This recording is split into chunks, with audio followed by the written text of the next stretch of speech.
Alors on est là, Femmes Digitales, et nous on va vous parler du lien. Parce que c'est presque thèse et antithèse, le digital. On se dit, mais c'est très éloigné, dématérialisé, on est dans une entreprise. Mais au fond, nous, on sait que dans le digital, il y a du lien. Et moi, je pense que le cordon ombilical de la société, d'aujourd'hui moderne, c'est justement le digital. Mais tu y crois, toi, au lien dans le digital ? Bien sûr que j'y crois. Je ne serais pas là sinon aujourd'hui. J'y crois parce que pour moi, c'est vraiment une formidable opportunité, comme tu le disais, de recréer du lien. De créer du lien avec ses clients, bien sûr avec tout son réseau personnel aussi, et avec ses clients de plusieurs manières. D'abord d'une façon beaucoup plus transparente et donc quelque part beaucoup plus saine, d'une façon évidemment beaucoup plus directe et bien sûr plus personnalisée.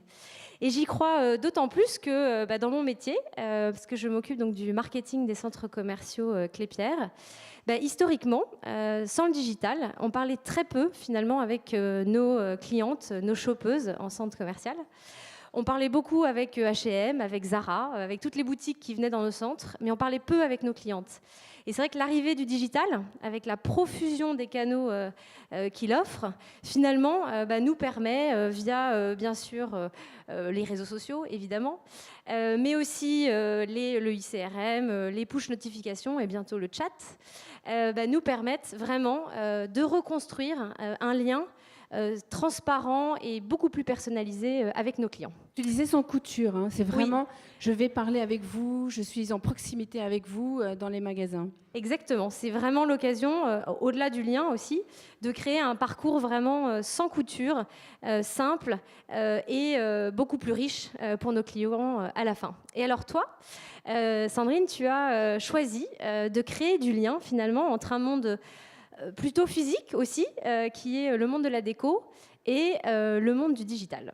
Alors moi, le premier lien que j'ai créé, c'est avec les téléspectateurs. Évidemment, j'ai eu cette chance, cette opportunité dans ma vie professionnelle, il y a 20 ans, de créer le premier lien avec des téléspectateurs pour leur parler de décoration dans mon émission sur Teva, dans Teva Déco. Mais dans ce groupe aussi, on a ça comme ADN, c'est-à-dire comment est-ce qu'on peut toujours continuer à parler aux gens en dehors de l'écran de télévision, parce que c'est une opportunité extraordinaire de pouvoir parler à quelqu'un presque en direct. Je trouve même que c'est fabuleux. Donc moi, j'ai voulu continuer ce lien et effectivement, j'ai carrément fait un truc dingue. J'ai inventé un langage universel. C'est-à-dire, on peut se parler sans se parler, puisque c'est ça le digital, c'est ça le lien, en inventant un mot qui est lui-même un mot qui est un langage universel, puisque c'est de l'espéranto, ça veut dire l'âme de la maison. Je me suis dit, en fait, j'ai envie que les gens se relient les uns aux autres pour pouvoir se parler, échanger des images, créer des planches de style, parce que le style, tu vois, tu as un super style, j'ai envie de te faire une photo de toi, mais de savoir d'où tu viens, d'où ça vient. Je me suis dit, c'est ça le lien, c'est arriver à se parler, arriver à s'exprimer, arriver à s'enthousiasmer des choses. Mais ce que je voulais dire surtout, puisqu'on est là aussi pour ça, c'est qu'il faut faire confiance à ses intuitions. Pour créer ce lien, et je crois que tu partages ça avec moi, il faut faire confiance à ses intuitions et en fait un peu se dire, je vais digitaliser mon expérience. Qu'est-ce que j'aime dans la vie ? Qu'est-ce que j'ai envie de dire ?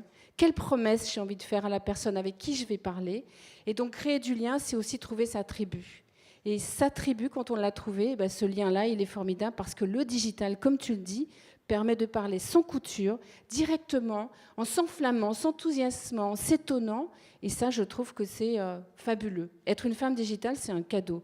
Mais alors justement, comment on fait ? Parce que toi, dans ton métier, moi, c'est une expérience personnelle, mais toi, parce que tu es une femme, tu penses qu'on t'a fait plus confiance pour créer ce lien avec les gens qui vont et qui naviguent dans les magasins, dans les lieux ? Alors c'est pas forcément à moi de le dire, mais en tout cas, ce qui est sûr, c'est que je pense que les femmes défendent avec beaucoup de conviction leurs projets, qu'elles sont très investies, beaucoup d'hommes aussi, mais je pense que les femmes ont cette volonté-là, en tout cas, et c'est vrai que on a beaucoup parlé réseaux sociaux en interne, que c'était pas un acquis dès le départ. C'était quelque chose qui était vraiment pris comme à part entière, c'est ça. Le digital, c'est une expérience à part entière. Tout à fait.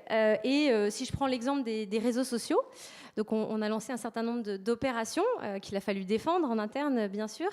Et la dernière en date, je trouve que c'est peut-être la plus intéressante à partager aujourd'hui, c'est une opération qu'on a appelée #JustAsk.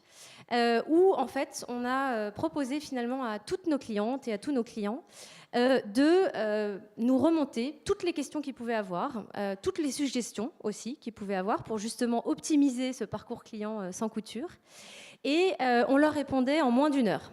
Et ça a été vraiment un immense succès, parce qu'on a multiplié toutes les conversations par 3. On s'est rendu compte à quel point finalement les réseaux sociaux étaient le canal de la relation client, bien avant finalement le téléphone ou le CRM classique, parce que, encore une fois, c'est une relation de transparence. Et si les gens ont envie de dire ce qu'ils ont envie de dire en public, ils le font. S'ils veulent le dire en privé, ils le font. Et le fait de créer cette relation de transparence, ça crée derrière une relation de confiance. Et ça, c'est extrêmement intéressant. Et l'autre avantage aussi, c'est qu'en faisant ce type d'opération avec nos clientes, on récupère aussi plein de données sur ce qu'elles ont envie de voir évoluer dans nos centres. Ça, c'est une vraie valeur. Et ça peut nous amener demain, finalement, à co-créer avec nos clients le parcours client des centres commerciaux du futur. Et aller plus loin dans l'expérience. Et aller beaucoup plus loin. Et finalement, pour moi, la co-création, c'est quelque part l'ultime aboutissement du lien digital qu'on peut créer avec ses clients. Et toi, alors, quel type de lien tu as pu créer au travers des Gémeaux ? Alors, un lien formidable, parce que d'abord, nous, dans Teva Déco, on adore révéler les talents. D'ailleurs, cette année, on a une émission où il y a beaucoup de chroniqueurs qu'on a révélés. Donc, révéler des talents, les partager, les interviewer. Donc, du coup, partager avec aussi ceux qui veulent venir nous rejoindre.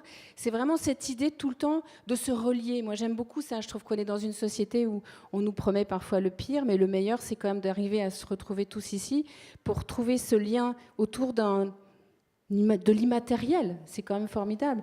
Mais ce dont j'avais envie de vous parler aussi, c'est il faut toujours croire que c'est possible. Parce que moi, j'ai débuté, comme je suis seule, je suis allée voir la BPI, les banquiers, enfin tous ces gens très sympathiques et super bien sapés. Et à chaque fois, ils me disaient, c'est pas possible. Ce que vous nous proposez, là, ça existe déjà, ou on n'a pas les moyens. Créer du lien avec ces gens-là, c'est très, très compliqué. Mais donc, il faut tout le temps avoir confiance en soi, penser que ce qu'on va inventer, c'est ce qu'il faut faire, parce qu'on l'a forcément au fond de soi. Ne pas écouter. Et je trouve qu'aujourd'hui, avec Agemo, ce qu'on a réussi à faire, pour répondre à ta question, c'est justement à faire venir cette tribu autour de nous pour les lier entre eux et leur montrer que tout est possible et que même si on n'est pas très connu, on a une petite marque, sur Egemo, on va pouvoir parler de son produit et puis être en rapport avec ceux qui veulent acheter des produits et puis parfois des grandes marques qui viennent aussi surveiller ce qui se passe chez nous. C'est ça, créer du lien. Mais moi, j'ai envie qu'on avance un peu pour voir si on a créé du lien toutes les deux avec ce poteau entre nous. Oui. Mais comment tu as vécu l'expérience dans le magasin après ?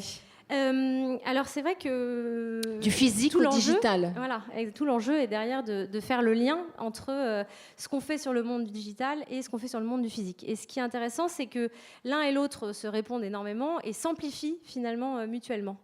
Et pour prendre une illustration assez concrète sur une émission que tu connais bien, qui est Les Reines du Shopping, que vous connaissez peut-être, voilà, exactement, avec Christina Cordula, qui est une émission donc très plébiscitée sur M6. On a décidé de monter le premier casting physique des Reines du Shopping dans nos centres. Et en fait, on a voulu finalement capitaliser sur des communautés digitales parce que historiquement, le casting des Reines du Shopping n'avait lieu que sur le web. Donc on a capitalisé sur cette communauté digitale pour la faire venir et la reconstituer dans le monde physique. Là aussi, ça a été un très gros succès, 3,2 millions de vues sur le film de l'événement et beaucoup de trafic physique en magasin. Et donc ça montre encore une fois, derrière ça, la force du digital pour finalement aller transposer des communautés digitales dans des communautés physiques. Et finalement, ces communautés digitales qui se connaissent peu, humainement parlant, elles sont ravies de se rencontrer, de faire connaissance, d'en savoir plus et de rencontrer leurs pairs autour d'un sujet d'intérêt commun. Et je pense que ça, c'est aussi quelque chose qui t'a beaucoup tenu à cœur et qui t'a, je pense, porté pour le choix de ton projet, c'est que tu savais que cette communauté sur le digital, elle existait, sur le physique, pardon, elle existait, et il n'y avait aucune raison qu'elle ne se transpose pas sur le digital. Ouais, c'est donc important. En mouvement inverse. C'est important, c'est vrai. Et d'ailleurs, il faut toujours penser à soi. C'est-à-dire que toi, tu penses aux gens qui vont dans des magasins, qui déambulent dans des lieux où il y a des dizaines de magasins. Tu dis, mais qu'est-ce que j'aimerais, moi, qu'on s'occupe de moi. Mais moi, je pense toujours à vous, quand j'invente un projet.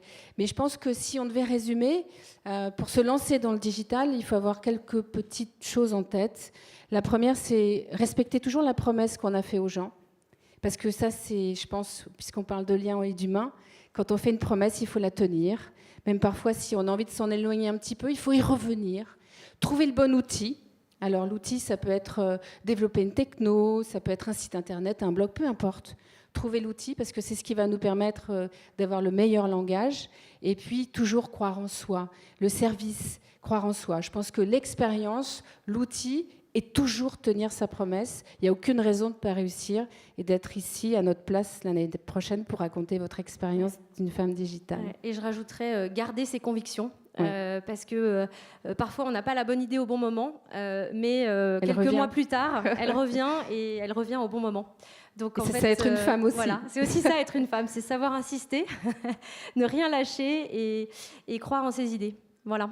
Merci. Merci à vous.